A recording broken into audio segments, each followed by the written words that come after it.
The Victorians had a very morbid fascination with their own mortality.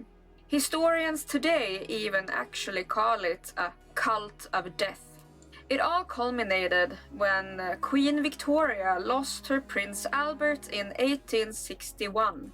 Her loss was so great, she plunged her entire kingdom into deep mourning.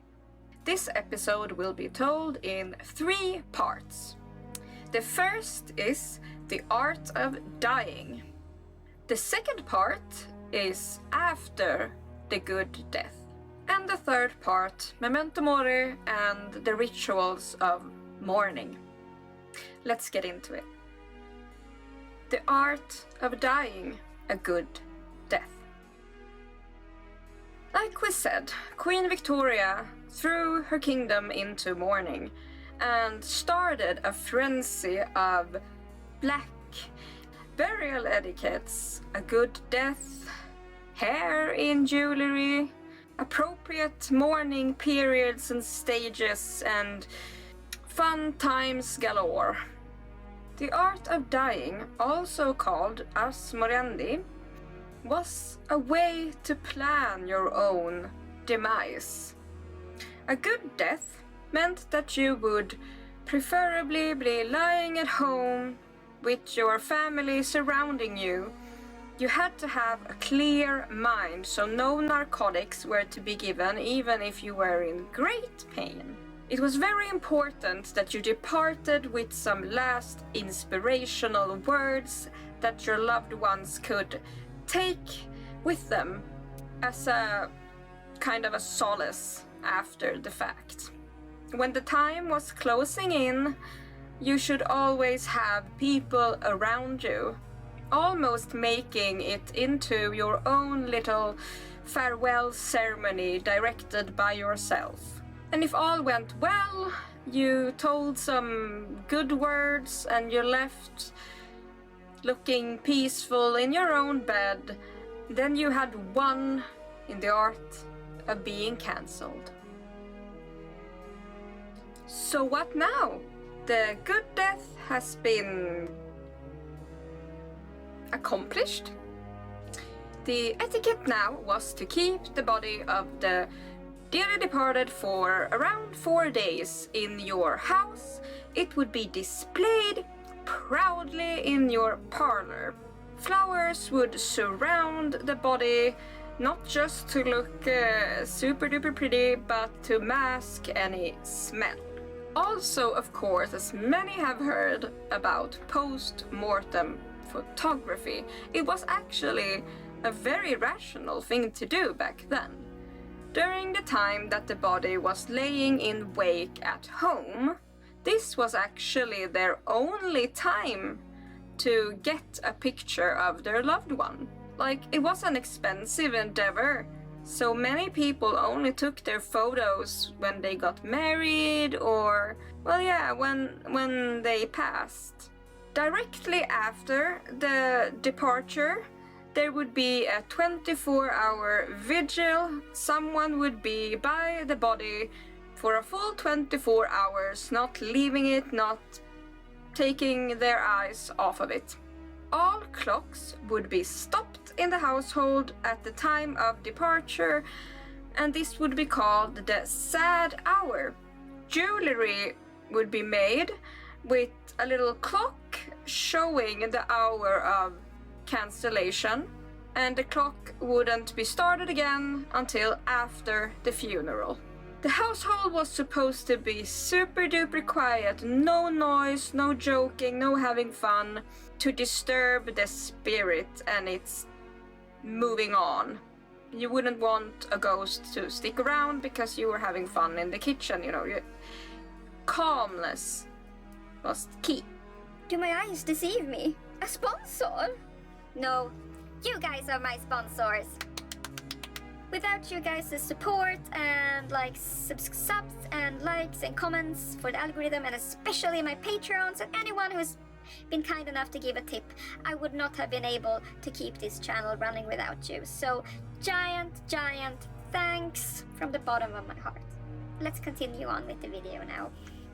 To let neighbors and people around know that the cancellation had happened in your particular household, a piece of black crepe would be tied to your front door. You could also have, or you had, usually a black wreath and some black ribbons on it if it was an adult who had passed, and white ribbons for a child. Black crepe would also hang in front of windows to symbolize the departure, and all mirrors would be covered with fabric. Superstition said that if you saw yourself in a mirror, you could also pass soon, or the spirit of your dearly departed could get trapped in the mirror if they saw themselves in there. So yeah, things don't always need to make sense. Just do what the etiquette books tell you. Then, when the funeral was upon them, a funeral service was usually held at the home, where the body is already proudly displayed. Guests would be given favors such as biscuits or cookies, wrapped in white paper and sealed with black wax. Then the casket, a dark casket for an adult and a white casket for a child, would be taken out of the house feet first, because they thought that if the head went first, it would beckon its followers to come along with them into the afterlife, and we don't want that. So yeah, feet first. Put that in your information box too. Do it. And the dead would usually, or at least sometimes, be buried in clothes similar to their night garb, like a nightgown, even wearing a little nightcap, as if they were asleep. Of course, it would be in white. During all this, people would also cry into little glass bottles called weeping vials and keep it as a keepsake. Some tears in a little glass bottle. Very poetic, very sad. And after all that, we have memento mori and the etiquette of mourning. It's a very deep and complex subject because it really was very differently enforced depending on the relative, or if you're a man or woman, stuff like that, you know. Women always got the short end of the stick. Yep. So let's start with the women. A woman who lost her husband, a widow, had to strictly adhere to at least 2 years of mourning. The first year was called deep mourning, and for the first 3 months of that time, she had to wear a veil, a black veil made out of crepe, because that was the go-to fabric when it came to mourning in the Victorian-Era. For the first 3 months, she had to hide behind this, as thus.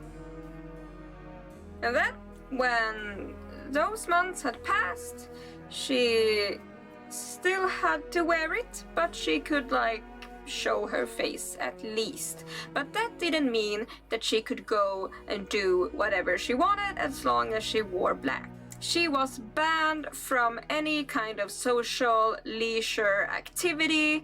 She was confined to her home and couldn't have any visitors for that year. Her clothes had to be plain black, no luster, as plain and matte as possible to show the depths of her grief. Anything else was just seen as beyond bad taste. It was just social sewer slide.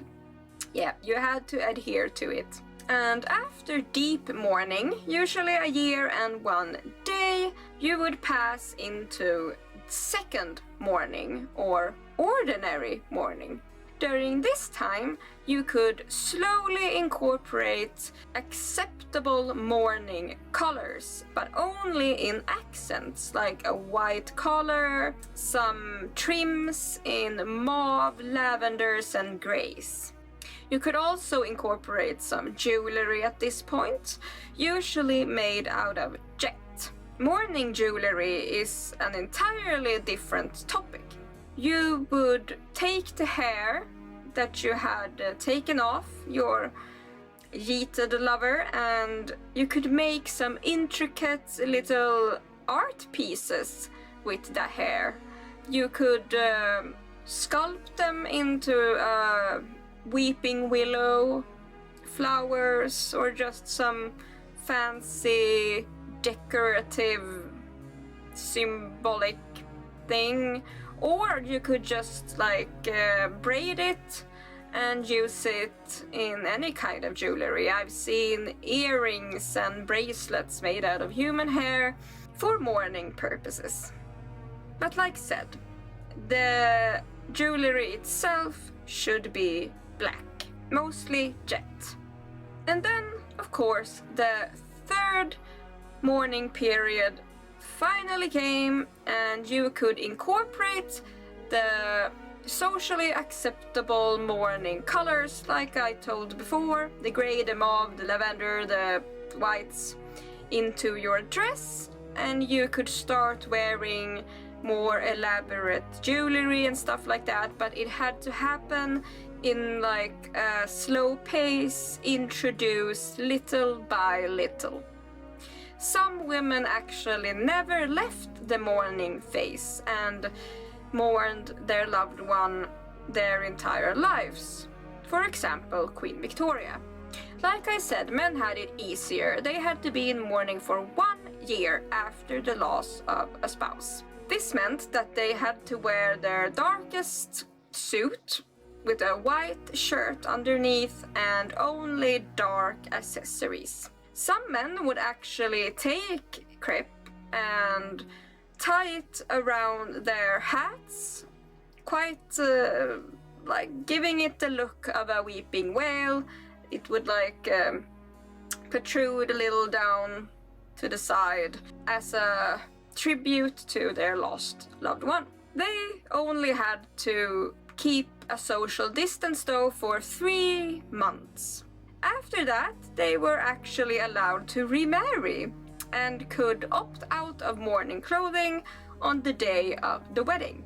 But they had to continue the mourning period straight after the ceremony, and their new wife also had to jump straight into mourning, even if they knew the past wife or not. The reason why males didn't need to mourn as long as women and were able to enter society so quickly were of course because they were needed in society, and being in mourning for so long was seen as a hindrance for them to get to work and do all the manly things that men needed to do. That was the etiquette of the time. Yeah. And we end this video with a phenomenon that became a thing during these days. Many Victorians found solace in placing their loved ones in a tomb or mausoleum. Why? It was called the morbid desire. It was the solace that these people felt to be able to go into the crypt and be able to gaze upon their loved one as they lie there in their final resting place. Much like the anti-hero Heathcliff from Wuthering Heights, who was overcome with the desire to dig up his lost love Cathy to see her again. Many Victorian mothers and fathers visited their family tombs and the places of burial of their children for years after the fact, reading books and feeling close to them again. Hi, and giant thanks for watching my video. It means so much to me and all your support is beyond amazing. So yeah. Stay amazing, stay hydrated, and stay morbid. And I'll see you very, very soon with another dark history video.